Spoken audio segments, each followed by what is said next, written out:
এই যে প্রিয় ভাই, আপনি প্রশ্ন করেছেন সেই ভয়ানক নেশা থেকে কিভাবে মুক্তি পাওয়া যায়।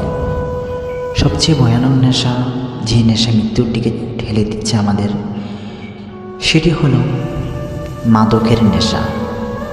ওই নেশা থেকে মুক্তি পেতে হলে প্রথমে আপনাকে সৃষ্টিকর্তাকে স্মরণ করতে হবে, সৃষ্টিকর্তাকে ভয় করতে হবে।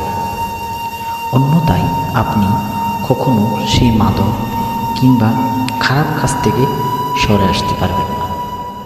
দ্বিতীয় কথা হচ্ছে, যদি আপনি কারো প্রেমের নেশায় পড়েন, অর্থাৎ আপনি কোনো মেয়ের প্রেমে পড়েছেন এবং সেই মেয়েকে আপনার ভুলতে হচ্ছে, সেই মেয়েকে আপনার ভুলে যাওয়ার জন্য কিছু একটা দরকার, এখন সেটা আপনি কী করবেন?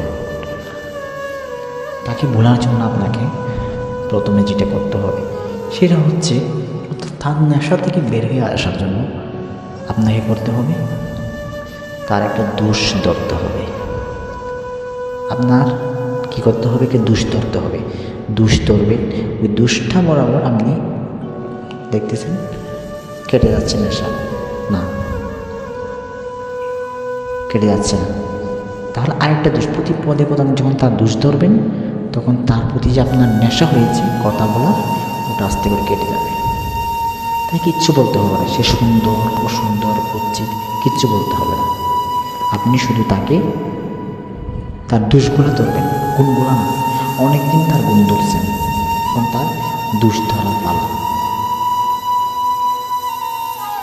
এভাবে করে আস্তে আস্তে প্রত্যেকটা নেশা থেকে বের হয়ে আসা যায়। অবশ্যই তার চেয়ে ভালো বেটার কাউকে পেয়েছেন, তাই বিধে আপনি তাকে ইগনোর করে চলে যাবেন, এরকম কোনো কিছু না। ভালো লাগতেছে না, যদি ভালো লাগে তাহলে বিয়ে করে নেবেন। নেশা হয়ে গেছে, বিয়ে করেন।